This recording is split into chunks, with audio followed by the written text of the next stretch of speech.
Hi, Chris Kuzmal here. We and Leopard are going to be talking about concavity today. Intuitively, concavity corresponds to when something is poking down or poking up. So here, this part of the curve is poking down, and here, this part of the curve is poking up. This is a sine curve. We kind of see that kind of poking up versus poking down makes sense, but what do we mean more precisely by that? More precisely, what we mean is that the second derivative of the function corresponds to the concavity of the function. But what does that even mean? Well, that's the rate of change of the rate of change.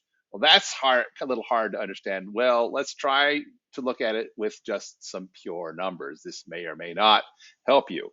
But officially, concavity is up when the second derivative is positive, down when the second derivative is negative, and the concavity is neither when the second derivative is constant. Okay, so let's look at the second derivative. Suppose our second derivative is negative, then it becomes zero, then it becomes positive. So it's -1 for a while, it's zero for a while, then it's positive.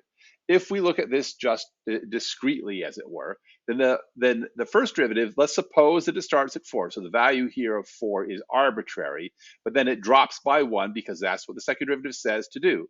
The second derivative of the derivative, well, if the second derivative is -1, then the derivative will go from 4 to 3 and continue from 3 to 2, from 2 to 1.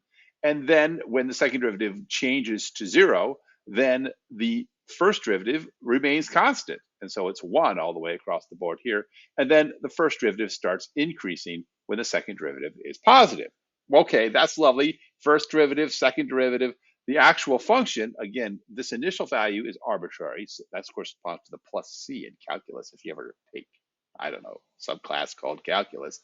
So for integration. But anyway, we start off with a 0 and we add the first derivative. So f goes from 0 to 4, then up by 3 to 7, up by 2 to 9.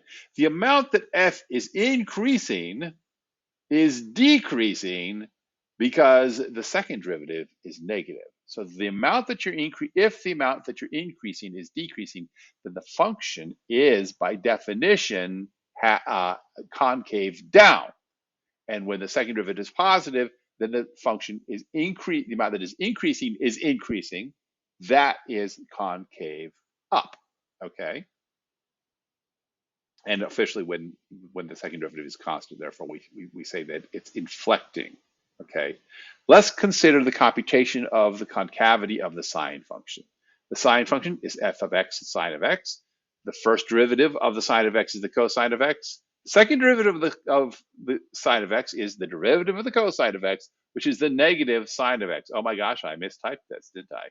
Oh, we need to do a quick correction online as we go. Make that into a negative.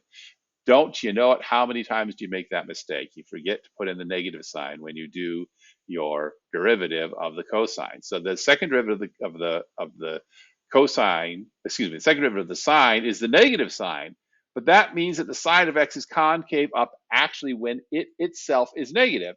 This reinforces that intuition we had when we were looking at the sine function, because when it's below this 0 line, then it's concave up, and when it's above the 0 line, it's concave down. I may have gotten my concave up versus concave down now backwards. No, the amount that it is increasing, but it's negative. So it is, yes, it's the negative, but the concavity is dictated by whether or not we're above or below 0 for the sine function. And so our intuition matches the sine function. Now, if you play with the sine function and shift it up or shift it down and things like that, you may find your intuition does or does not precisely match what the formal definition of concavity is. And the formal definition of concavity is exactly that of the second derivative of the function. Your intuition and my intuition right now, I'm mixed up about whether or not what is concave up when the second derivative is positive. I think it is, but you might want to double check that. Good luck.